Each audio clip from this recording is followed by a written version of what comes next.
Dans cette vidéo, vous verrez comment créer et modifier des notices de fonds locaux pour des publications en série en affichage descriptif dans Gestion des notices de WorldShare.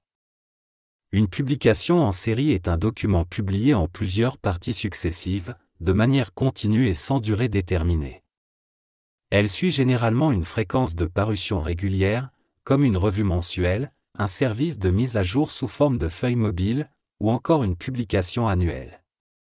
Pour vous montrer comment cela fonctionne, comme exemple, nous allons ajouter 2 volumes de cette publication en série à notre bibliothèque. Connectez-vous à WorldShare, puis allez dans le module « Métadonnées ». Cliquez ensuite sur « Gestion des notices ». Pour le type de données, sélectionnez « Notices bibliographiques ». En ce qui concerne l'étendue, choisissez « Dans tout WorldCat », car il s'agit d'ajouter des fonds pour un titre qui ne figure pas encore dans les collections de la bibliothèque. Vous pouvez effectuer la recherche en utilisant l'index souhaité, dans notre cas, nous utiliserons l'ISSN. Entrez le numéro ISSN, puis, cliquez sur Chercher. Les résultats de recherche ont donné plus de 11 résultats. Vous pouvez utiliser le filtre à gauche pour affiner votre recherche. Par exemple, vous pouvez cocher « Français » comme langue de catalogage. Notez également que la notice n'est pas détenue par notre bibliothèque. Si c'était le cas, vous verriez un crochet vert indiquant que le document est disponible dans notre collection. Remarquez que si vous passez la souris sur l'icône bleue d'information, vous pouvez voir des informations bibliographiques supplémentaires. Étant donné que les 2 premières notices concernent des livres imprimés, nous allons sélectionner la 3e notice, car elle correspond à un périodique. Pour continuer, cliquez sur le titre du document ou sur « Modifier » afin d'ouvrir la notice. Comme vous pouvez le constater, les éléments bibliographiques essentiels sont présents, les informations de la zone leader, les données de la zone 008, le titre dans la zone 245, etc. Vous remarquerez également qu'il y a une zone 050 où se trouve la cote du document. Cependant, si l'on poursuit l'examen de cette notice, on remarque que la zone réservée à la description du fonds local n'a pas été renseignée. Pour commencer, ouvrez le menu « Notices », puis choisissez « Notice de fonds local » et enfin, ouvrir l'affichage descriptif. Le système vous redirigera vers la page « Exemplaires ». Notez qu'il y a 0 exemplaire pour cette notice. Ajouter document est utilisé pour les monographies en une seule partie. Ajouter ensemble en plusieurs parties est utilisé pour les monographies en plusieurs parties. Puisqu'il s'agit d'une publication en série, cliquez sur Exemplariser.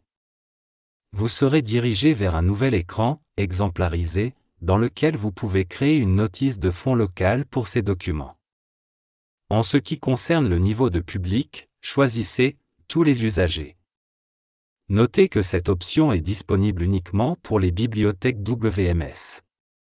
Choisissez ensuite votre succursale. Sélectionnez ensuite l'emplacement sur les rayons.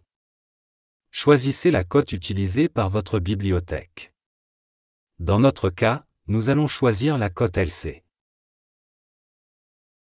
Remarquez que le système a automatiquement inséré les éléments de code du document dans la boîte classification en se basant sur les données renseignées dans la zone 050 de la notice bibliographique. En ce qui concerne l'état de réception, sélectionnez « N'est pas reçu actuellement » car nous ne disposons pas d'abonnement en cours pour cette publication. Nous n'avons que les 2 volumes à ajouter. Si vous le souhaitez, vous pouvez ajouter une note publique ou une note pour employés. Sinon, vous pouvez simplement cliquer sur « Exemplariser ». La notice de fonds local est maintenant créée.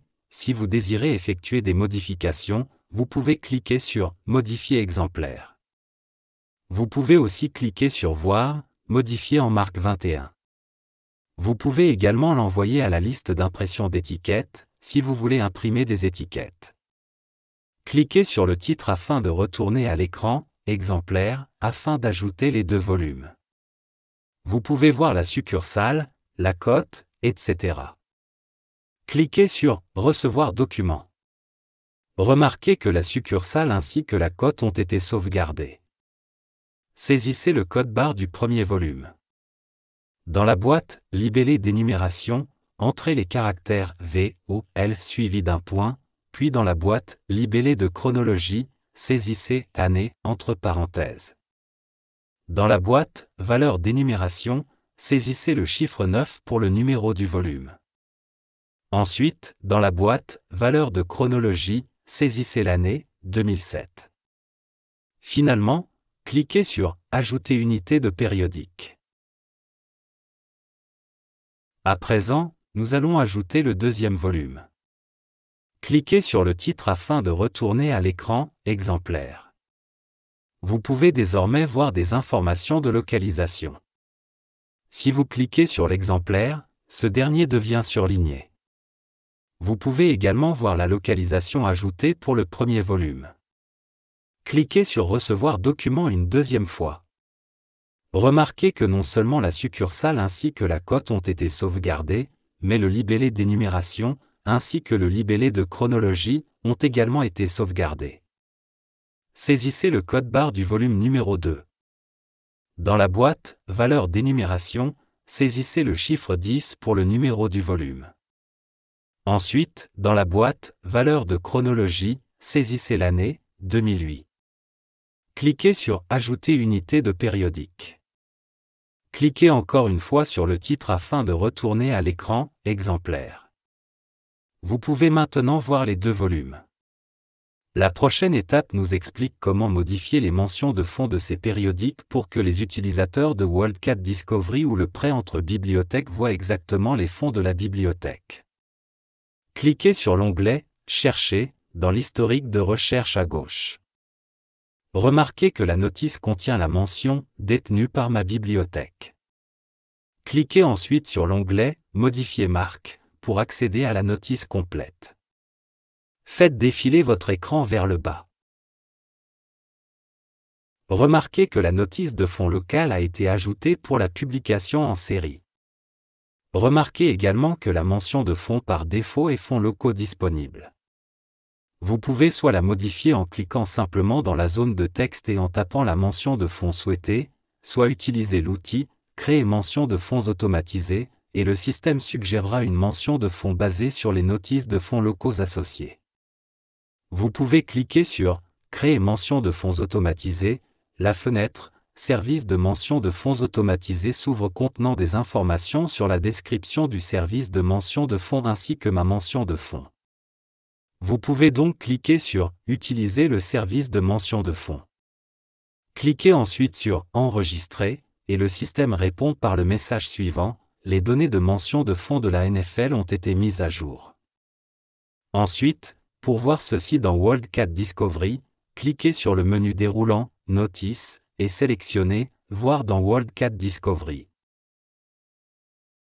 Vous pouvez voir la notice complète du périodique indiquant la mention de fond, l'emplacement et la cote des volumes 9 et 10. Consultez le site d'aide et de documentation d'OCLC à l'adresse suivante, pour de la documentation, des formations ainsi que les coordonnées du service d'assistance technique OCLC de votre région. Merci pour votre attention.